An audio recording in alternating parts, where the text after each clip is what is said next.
10 ምናምን ሰዓት ቆማ ሰርታ ከዛ 3 ወንድ ልጆች ሬዝ አድርጋ ቤት ውስጥ ምሳቃ ቋጥራ ለሊት ነው ተነስታ የምትወጣ። ከዛ ሴክስ ይፈልጋል ማለት ነው። ቪዲዮ ሰራ በስነ ስርዓት ማውራት አልችልም። ስተተር አረግ ነበር ሰራ አሁን ዲፍሎንት አስራና ደጋራ የሚገርም እኮ ነው የምታወራው። በጣም ስተተር ይማረግበት ትምህርት ቤት አስታውሳለሁ። በርበሬ በል ብሎ ይስቁብኝ አለ ወይ ዋጣው ወይ ተፋው ነበር ነበር ኢንሴኪዩር ነበር ጉዳዩ መጥፎ ነው ብለሽ ስለምታስቢ ብቻ ራስሽን ስላመመሽ ብቻ ያን ነገር ስለማይ ወይም ደግሞ ስለ ማስተርቤት ስለማድረግ ነው ብለሽ የምታስቢው። ከዛ ያ ጊልት ደግሞ ሌላ ሰው ከውጪ ራሱ አፕሪሺየት ቢያደርግሽ የሆነ ሰው እንኳን ቆንጆ ነሽ ቋንቺ የሆነ ነገር ቢልሽ እንኳን እውነት አይመስልሽ። ደስ ይላል ሚስት ስታገባ ደክም ይችላል ግን ደስ የሚል ነገር አለው ለባል የሚስት እጅ ሲሆን ደስ ይላል። ያን ኤክስፔክት ሊያደርግ ይችላል። ከዛ በዘለለ ግን ውጪውንም እንትን ሰርታ ውስጥም መታ ልጆች ይዛ እሱም ንግስና እንትን ነው የተሰጠው። አሁን ያ መስማ የለኝም እንደፈለጋችሁ በሉ አልስማማ። ከእህት አለኛ እህቴ እንደዛ ቢያረጋት ባሏ ደስ አይለኝም። ጥራት ከማምረቻው ይጀምራል። በወርቅ እጅ የተሰሩ ምርጥ ጫማዎች። ጥሩ ጫማ ውበት ብቻ አይደለም ታሪኮም ጭምር እንጂ። ሁሉም ነገር ጥራት ካለው ቁሳቁስ ይጀምራል። ምቾቶን ለማረጋገጥ በጥንቃቄ እንመርጣለን። በባለሙያ እጆች በትክክል በትዕግስት እያንዳንዱ ጫማ ይፈጠራል። ከውበት በላይ ጠንካራነትና ምቾቶን እንጠብቃለን። እያንዳንዱ ጫማ ከመውጣቱ በፊት በጥንቃቄ ተመርምሯል። ይህ ጫማ ብቻ አይደለም፣ ምቾት ጥራትና ዘመናዊነትም እንጂ። አሁኑን ይዘዙን። በቀጥታ ከማምረቻ ለግሮ የተሻለውን ይምረጡ። ገሊላ ጫማ ፋብሪካ። ረጅም ጉዞ ከጫማው ይጀምራል።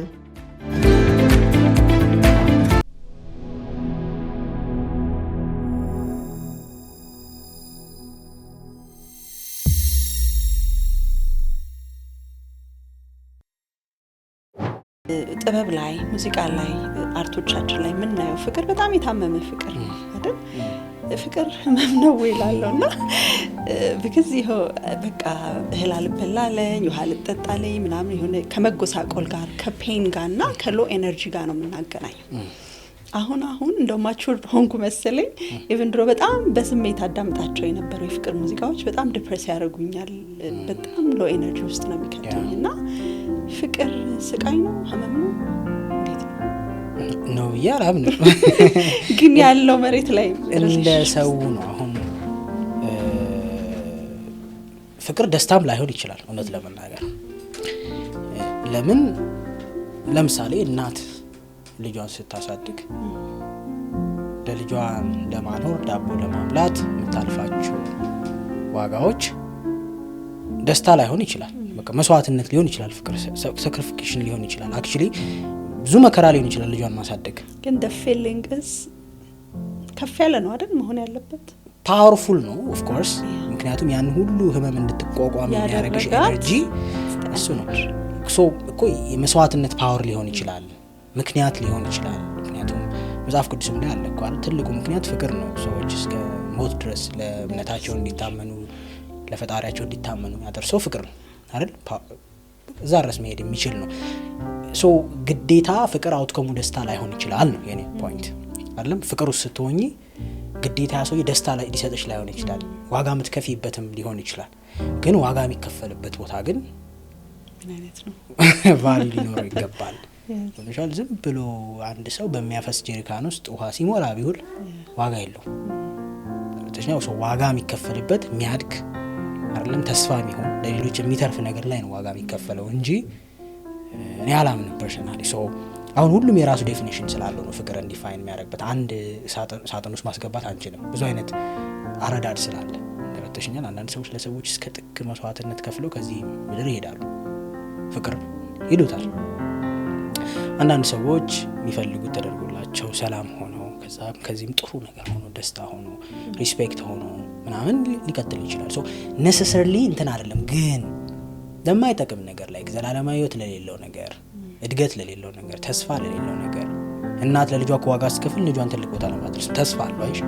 እምነት፣ ተስፋ፣ ፍቅር አንድ ካታጎሪ ውስጥ መሆን አለባቸው። ዋጋ ሲከፈል ተስፋ አለ። ልጇ አድጎ የሆነ ቦታ እንዲሆንላት ነው፣ ነገ እንዲጦራት ነው። ያ ነገር ነው።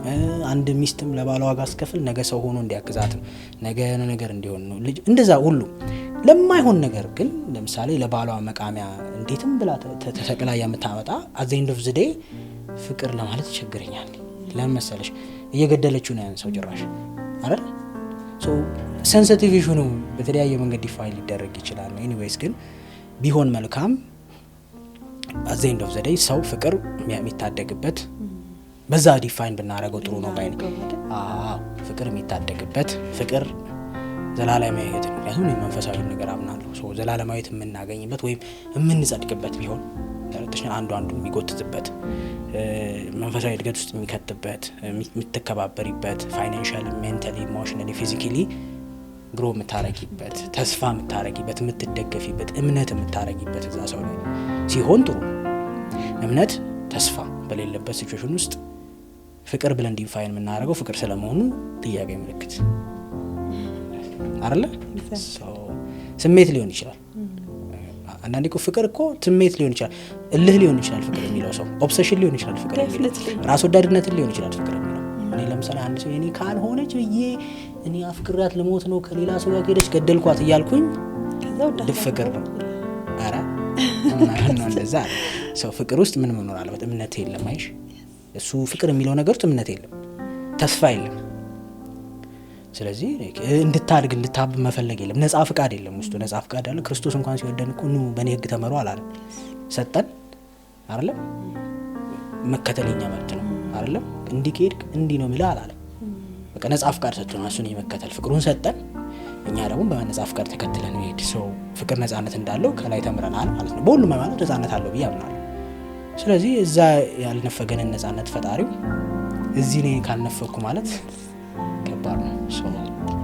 እንግዲህ አሰፋዎች መሰለኝ የእውነት በተለይ ፋይናንሻል ህይወት ላይ ኮምፕሊትሊ ህይወቴን የቀየረው ነገር ሞር ገንዘብ ሜክ ማድረግ ላይ ፎከስ ስላደረኩኝ ሳይሆን አለማውጣት ላይ ፎከስ ስላደረኩ ነበር። ከአዳማ መጥቼ አዲስ አበባ ስገባ አዳማ ያለኝን ህይወት በጣም ሚኒማይዝ አድርጌው ነበር። በቃ ኮስት የሚያስወጣኝ ነገር በሙሉ ቀራድሼው ነበርና ስመጣ እኔ ራሱ ገርመኛል። የሶስት ወር ቤት ኪራይ ከፍዬ መኪና ገዝቼ ቤት ውስጥ ሙሉ ለፕሮዳክሽን የሚያስፈልገኝን እቃ በሙሉ ገዝቼ የቤቱን እቃ ሟልቼ ከአንድ ክፍል ወደ ባለ አንድ መኝታ ነው የተሸጋገረውና እኔ ምንም አለ እንደነገርኩሽ ነው። ወንበር ጠረጴዛ ፍራሽ ነው ያለኝ፣ ሌላ ነገር አልነበረኝም። የቤት እቃ ገዝቼ ምናምን እኔ ራሱ ገረመኝ። ከየት ነው ያመጣሁት ይሁሉ ገንዘብ? ማንም ሰው አላበደረኝም። ከየት ነው ያመጣሁት? ረጅም ጊዜ አላወጣም ነበር ገንዘብ። ሰው ያ ሀቢት ቢልድ እያደረገ ይመጣል። የሆነ ጊዜ ላይ አንድ ሪዝነብል ይሆናል። አሁን የፈለገ ገንዘብ ቢኖረኝ የሆነ ቦታ ገብቶ ለማይረባ ነገር የሚወጣ ገንዘብ ላይ ዋይ ለምን ይሄን ስፔንድ የምናደርገው ይችላል። ከሆነ ጊዜ በኋላ ፐርሰናሊቲ እየሆነ ይመጣል ማለት ነው። እና ይሄ በተቻለ መጠን በኢንካማችን ልክ ህይወታችን ሚኒማይዝ ካልተደረገ ሜክ ማድረግ አለን ቁም ነገሩ። አንዳንድ ሰው በቃ አሁን በገንዘብ የተሰቃየ ነው እንካ 20 ሺህ ብር ጨምር ይልሃለሁ ቢባል ህይወቱ ያው ነው የሚሆነው። ያው ነው ኤግዛክትሊ። ወጪውን በዛው መጠን ይጨምራል። ወጪውን በዛው ልክ ይጨምራል። ስለ ስኬታማ ሰዎች እንግዲህ ስኬታማ ነህ ወጣት እንሆናለን ባህሪና ልማዶች ያየሁ ነበርና የሆነ ቪዲዮ ላይ ትንሽ ለየት ያለ ዴፊኒሽን አየሁበት። ብዙ ጊዜ አሁን ስኬታማ ሰዎች ባህሪያት ብለን የምንዘረዝራቸው የተለመዱ ኮመን ነገሮች አሉ አይደል? ጧት መነሳት፣ ስፖርት መስራት፣ ሻወር መውሰድ፣ መጽሐፍ ማንበብ ብላ ብላ። ያንተ ትንሽ ለየት አለብኝ።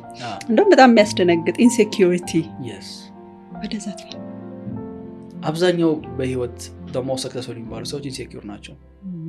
አሁን ላይ ሆን ይችላሉ፣ ግን እዛ የህይወት ፖዚሽን ላይ ያደርሳቸው ኢንሴኪዩሪቲያቸው ነው። ኢንሴኪዩሪቲ ማለት እኛ ፕራውድ የማንሆንበት ነገር ሰው ይጠቋቁምናል ብለን የምናስበው ጉዳይ አይደለም። እሱን ጉዳይ ማሸነፍ ነው። በቂ አይደለሁም ብለህ በቂ አይደለሁም። ቀጫጫ ነበርኩ በጣም በቅጥነቴ ኢንሴኪዩር አልነበርኩም። የሆነ ጊዜ ግን ኢንሴኪዩር መሆን ጀመርኩ። በጣም ኢንሴኪዩሪቲ እየጨመረ ሲመጣ በቃ እኔ በቂ አይደለሁም፣ ስለዚህ ይሄ ነገር መቀየር አለብኝ። ገንዘብ አልነበረኝ፣ ሰው ላይ መስራት አለብኝ። ሊደርሺፕ ኳሊቲ በጣም የሞተ ነው፣ መስራት አለብኝ። ቪዲዮ ሰራ በስነ ስርዓት ማውራት አልችልም። ላይክ ስተተር አደረግ ነበር ሰው። አሁን ዲፍሎንት አስራ ምናምን ዲጋራለሁ። የሚገርም እኮ ነው የምታወራው። በጣም ስተተር የማደርገው ትምህርት ቤት አስታውሳለሁ። በርበሬ በል ብሎ ይስቁብኛል አልም ወይ ዋጠው ወይ ተፋው ምናምን ነበር የሚባለው። ኢንሴኪዩር ነበርኩ ይበዛ። ሰው መቀየር አለበት እና የሆነ ጊዜ ላይ ነው ወደኋላ እየሄድኩኝ ሰክሰስፉል ሰዎችን ዶክመንታሪዎች ማየት ሲጀምር፣ የነሱ የጻፏቸው መጽሐፎች ማየት ሲጀምር አብዛኛው ዲፊት ያደረጉት ነገር ኢንሴኪዩሪቲያቸው ነው። ያንን ኢንሴኪዩሪቲ ግን ይሄ ራስን ሼም ለማድረግ ፐርፐስ ሳይሆን ሰክሰስን ፊውል ለማድረግ ፐርፐስ መጠቀም ኦኬ ሰዎች በዚህ በኩል እየቀለዱብኝ አይደለም ይሄ ነገር የደካማ ነው ኦኬ I'll show you እንዴት አድርጌ እንደማሻሽል I'll show you እንዴት አድርጌ ፊክስ እንደማደርገው ይሄን ጉዳይ በሁሉም አይነት ህይወት አስፔክት ሊሆን ይችላል ግን ምን አየው መሰለሽ በጣም ኢንተረስቲንግ ነገር ማተር የሚያደርጉት በህይወት በጣም ጥቂት ጉዳዮች ናቸው ለምሳሌ እንበልና አንድ ሰው በፀጉሩ ኢንሴኪዩር ሊሆን ይችላል አሁን ፀጉር እየገባ ነው የተመለጥኩ ምናምን ኢንሴኪዩር ሊሆን ይችላል ከዛ በጣም ሊጥር ነው ፀጉሩን ለማሳደግ ማአት ፕሮዳክት ገዝቶ ገብቶ ሊታገል ነው ምናምን በእኔ እምነት ግን like the most masculine የሆነ ሰው ፀጉር እየገባ ነው right okay በህይወት ሚሽን አለኝ ወይ የሆነ ፐርፐዝ አለኝ ወይ ይሄ ሰውዬ የሀገር መሪ ቢሆን ፀጉር ያሳስበው ስለዚህ የሆነ ጊዜ ላይ ኖቲስ ማድረግ እናቆማለን የዛን ሰው ፀጉር because የተሸከመው ሪስፖንሲቢሊቲ እና ሚሽኑ ትልቅ ስለሆነ no one cares about ለሱ ፀጉር because እሱን መሸፈን የሚችል የሚያበራ በጣም ትልቅ የሆነ አቺቭመንት ስላለው ማለት ነውና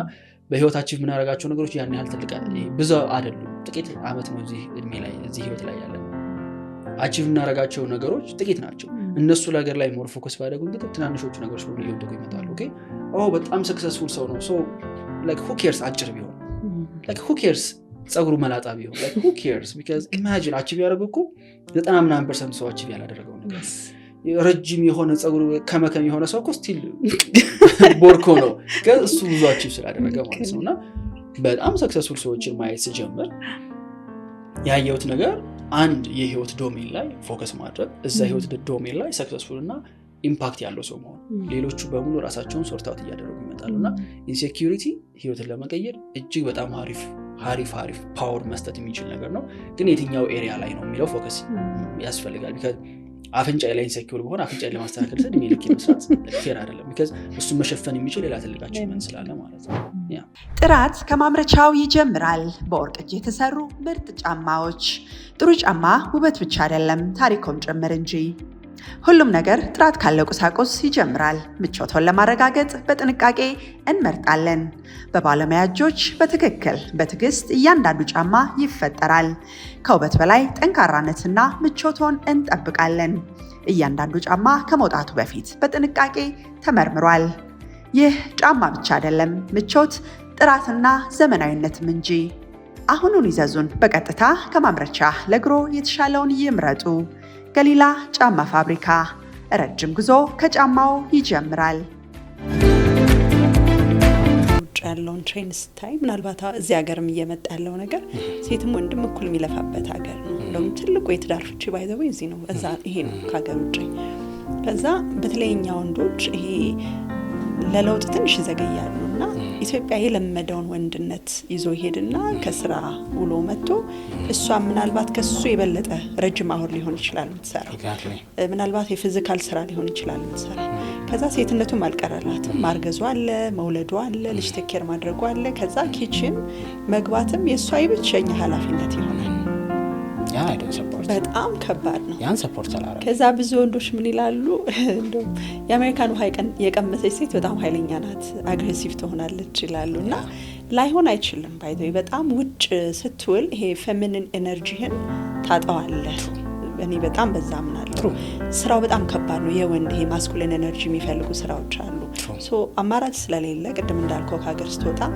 በዛ ሌቭል ሰርታ ስትመጣ ይሄ ድሮ ትትናዋ ይሄ ፍቅሯ አለ አይደል እዚህ እኔ ጌታ ብላ የምታስታጥበው የምትንከባከበው አይኖርም ሶ እንዳልከው ምን እየሰጠሃት ነው ብሎ እሱ መለስ ብሎ ማየት አይደል ሪስፔክቱን ከፈለገው እሷም ለፍታ ነው የምትመጣው ሊረዳት ይገባል በደንብ አይ እንደዚህ ማለት ነው በቃ ላይ አሁን የምናዳላበት ቦታ ይወስነዋል ነው እኮ ተረተሽኛል አሁን እኔ በደንብ ፕሮቫይድ ማድረግ ከሆነ ለምሳሌ በዚህ ደረጃ የምትሰራ ከሆነ ፕሮቫይደር ከሆነ ሜድ ሊቀጥርላት ይገባል ማለት ነው ረተሽኛም ያግዛት ቤት ውስጥ መጣ ደግሞ እንደሱ ቁጭ ብላ ራቷን መብላት አለባት ምናልባት ማቅረቡ ልታቀርብ ደስ ይላል ሚስት ስታቀርብ ሊደክም ይችላል ግን ደስ የሚል ነገር አለው ለባል የሚስት እጅ ሲሆን ደስ ይላል ያን ኤክስፔክት ሊያደርግ ይችላል ከዛ በዘለለ ግን ውጪውንም እንትን ሰርታ ውስጥም መታ ልጆች ይዛ እሱም የንክስና እንትን ነው የተሰጠው አሁን ያ መስማት የለኝም እንደፈለጋችሁ በሉ አልስማማ ከእህት አለኛ እህቴ እንደዛ ቢያረጋት ባሏ ደስ አይለኝም እኔ ከብዙ ሰዎች ጋር እዛም በነበርኩ ሰዓት በጣም ብዙ ሰዎችን ካውንስል አድርግ ነበር እና በቃ ሴት ሁሉ አትመስልም፣ በጣም ተቀየረች፣ አግሬሲቭ ሆነች። ኦፍ ኮርስ ውሏ አግሬሲቭ ያደርጋል፣ ቼክ አድርጋት እና አልጋ ላይ ኢቨን ኢንትረስት የላትም አለኝ አንድ ልጅ። እንዴት ብሎ ሌላ ትግል ነው የሚሆንባት ስራ 10 ምናምን ሰዓት ቆማ ሰርታ ከዛ 3 ወንድ ልጆች ሬዝ አድርጋ ቤት ውስጥ ምሳቃ ቋጥራ ሌሊት ነው ተነስታ የምትወጣው። ከዛ ሴክስ ይፈልጋል ማታ አይሆንም። በጣም ይሄ ሰልፊሽ መሆን ነው። ምክንያቱም በቃ እንደዚህ አይነት ዘመናዊ ህይወት ደግሞ የምትኖሪ ከሆነ መተጋገዝ ግድ ይላል።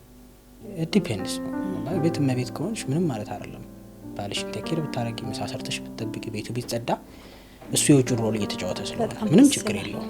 በቃ መሆን ከቻልሽ ቤት እመቤት፣ አይ ውጪ ነው የምንሰራው ተጋግዘን ነው የምንኖረው ደግሞ ካልን ጠጋ ማለት አለበት እሱ ሚችላት። ግዴታ መውጥ መስራት ካልቻለ ቤት ማጽዳት ሊሆን ይችላል።